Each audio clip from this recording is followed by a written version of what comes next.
If you have ever seen the Magic School Bus, but there was an episode when Miss Frizzle, the teacher, took her students inside the human body to help her students better understand how the human body functions.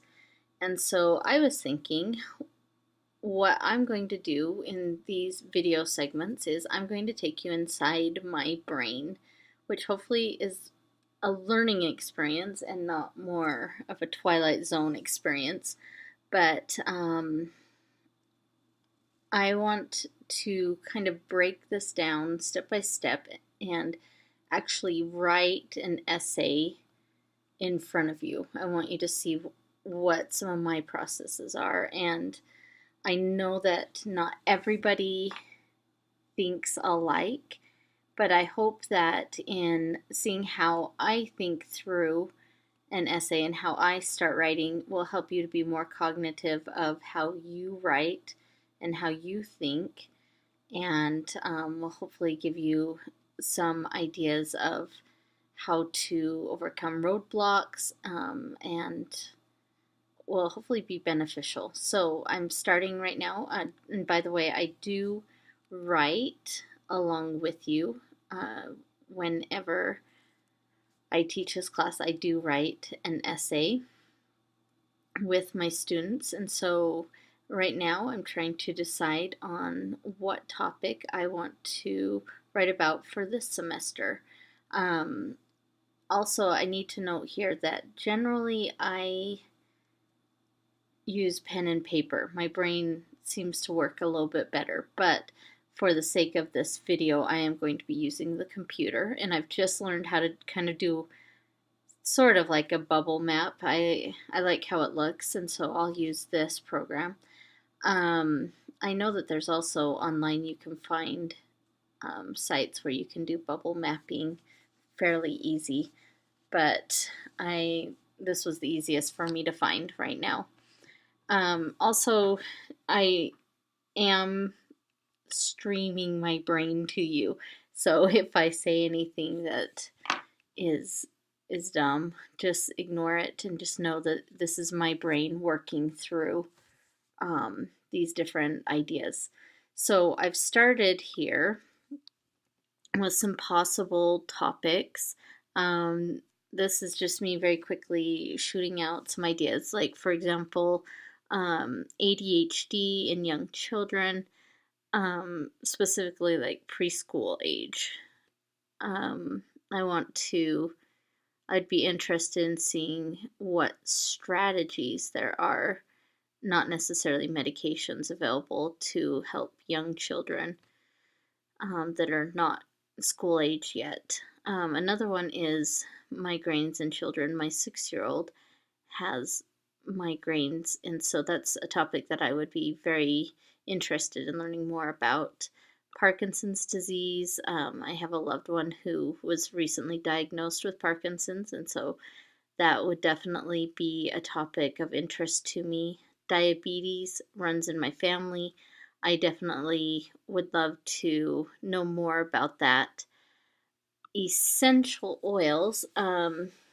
It is something that's kind of big right now. I do use some essential oils, but I know some people that are very big into essential oils and only use essential oils. I would love to see what research is available concerning essential oils that's outside of the companies that are selling these oils. So that would be something that would be interesting to me. Sadly, I'm going into the middle-aged woman category, so I would be interested in mid-40s women's health, and I would definitely need to narrow that down a lot more if I wanted to write about that topic. Anxiety, I've just noticed that there are so many people struggling with anxiety that's something that I definitely would like to learn more about and see what I can do to help, especially the teenagers that I know that are struggling so much with anxiety.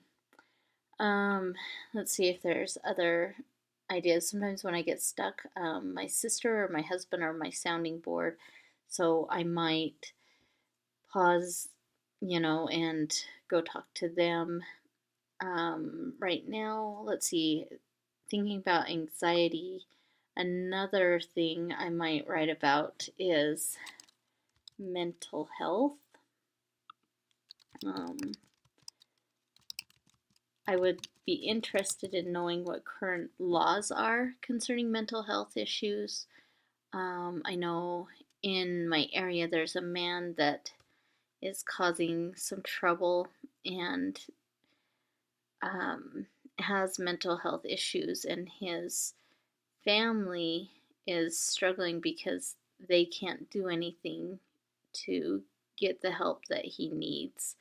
And there's some escalating behaviors, and just I'm struggling with the idea that of waiting until someone does something before we can address the mental health issues. So that's something I'm really interested in learning more about, and possibly writing a persuasive essay on some suggestions on improving mental health legislation, things like that. Let's see what else. Uh, last semester I had a student write about um, post breast cancer. She had breast cancer, and she wrote her essay on the things that you go through after you survive breast cancer. And I don't have any experience with that, but um, I did struggle with infertility, and something that I didn't realize back in the day was that even after you um, get past those struggles, that there are some things that you still had to address with post infertility. Um, so like emotional and mental issues, I think, with um, post infertility. Let's see if I can think of anything else right now, or if this is a good stopping place. Um, and I'm trying to decide if anything's really standing out to me. I would say probably this post infertility. Let's see. This mental health. I'm going to move these out that are standing out to me. Parkinson's, I think I would really like to help my family with that. I think those are the three big ones right now that I'm leaning toward. And so I'll pause here, and then I'll come back and we'll get started on research.